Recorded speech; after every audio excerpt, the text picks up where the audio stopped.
வணக்கம் பாரதி. இப்பொழுது கர்நாடக உள்துறை அதிகாரி வினய்குமார் தலைமையில் விசாரணை நடக்கும்னு சொல்லியிருக்காங்களே, இதை பத்தி உங்களுடைய கூடுதல் தகவல்களை சொல்லுங்க.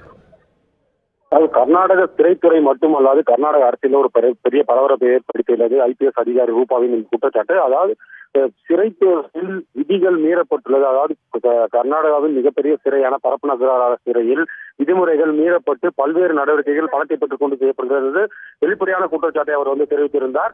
அதே போல மிகவும் பரபரப்பான ஒரு விஷயமாக கருதப்பட்டது சசிகலாவுக்கு 2 கோடி ரூபாய் லஞ்சம் பெற்றுக்கொண்டு அவருக்கு சிறப்பு சமையல் அறை, அதே போல பல்வேறு சிறப்பு சலுகைகள் வழங்கப்பட்டதாக ஒரு குற்றச்சாட்டை தெரிவித்தார்.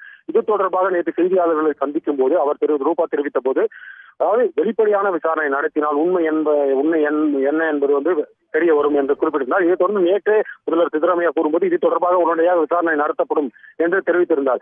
இந்த நிலையில இன்று மைசூரில் செய்தியாளர்களை சந்தித்த கர்நாடக முதல்வர் சித்தராமையா இந்த விசாரணையானது உள்துறையைச் சேர்ந்த ஐஏஎஸ் அதிகாரி வினய்குமார் தலைமையில் விசாரணை நடத்தப்படும் என்று தெரிவித்துள்ளார். விசாரணை அதிகாரியாக வினய்குமார் அவர்கள் செயல்படுவார். அவரது கீழ் பல்வேறு அதிகாரிகள் செயல்படுவார். நேரடியாக சிறைக்கு சென்று இந்த ஆய்வுகளை, அதாவது பல்வேறு வீடியோ ஆதாரங்களும் தன்னிடம் இருப்பதாக ரூபா தெரிவித்துள்ளார். அதில் ஒரு வீடியோ ஆதாரமும் தற்போது வெளியாகியுள்ளது.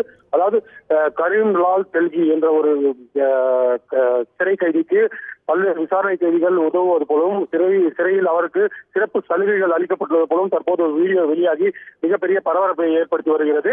இந்த வீடியோ தொடர்பாகவும் அதே போல ரூபா அவர்களிடம் தன்னிடம் உள்ள பல்வேறு ஆதாரங்கள் உள்ளதாக ரூபா தெரிவித்துள்ளார். அந்த ஆதாரங்களையும் திரட்டி அதுக்கு மேலும் சிறைக்கு சென்றும் இந்த அதிகாரிகள் விசாரணை நடத்துவார். எத்தனை பேர் கொண்ட குழு என்பது குறித்து இனிவரும் சில மணி நேரங்களில் தெரிய வரும். தற்போதைய தகவலின்படி வினய்குமார் ஐஏஎஸ் அதிகாரி தலைமையில் இந்த விசாரணை நடத்தப்படும் என்று கர்நாடக முதல்வர் சித்தராமையா தெரிவித்துள்ளார். இந்த விசாரணையானது என்று தொடங்கும் என்பது இனிவரும் காலங்களிலே தெரிய வரும். பாரதி, இப்ப இப்படி ஒரு குற்றச்சாட்டு எழுந்து அது தொடர்பா விசாரணை ஆரம்பிச்சிருக்கிற நேரத்துல சசிகலா அவர்கள் பெங்களூர்ல வேறு சிறைக்கு மாற்றப்பட வாய்ப்பு இருக்கிறதா? அதை பத்தி ஏதாவது தகவல் இருக்கா?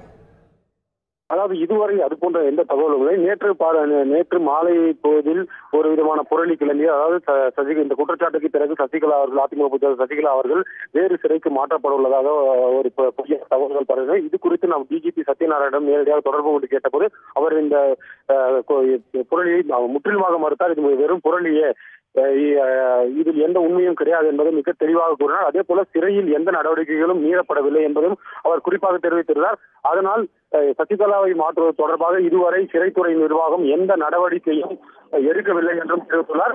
குறிப்பாக சொல்ல வேண்டுமென்றால் இந்த விசாரணைக்கு பிறகு இதில் உண்மை இருக்கும் பட்சத்தில் அடுத்த கட்டமாக நடவடிக்கைகள் அதிகாரிகள் மீது இருக்குமே தவிர சிறை கைதிகள் மீது எதுவும் இருக்காது என்பது தற்போதைய நிலவரம். ஏனென்றால் சிறை கைதிகள் எல்லோருமே அவர்கள் விருப்பப்படியாக கோரிக்கை வைப்பது வழக்கமான ஒன்றுதான் என்று சிறைத்துறை டிஜிபி சத்யநாராயண ராவ் நேற்று பேட்டியின் போது தெரிவித்திருந்தார். அதனால் இந்த குற்றச்சாட்டில் அதிகாரிகள் தண்டிக்கப்படுவார்களே தவிர சிறை கைதிகள் மீது எவ்விதமான நடவடிக்கையும் உடனடியாக எடுக்கப்பட மாட்டாது என்பது தற்போதைய நிலவரம்.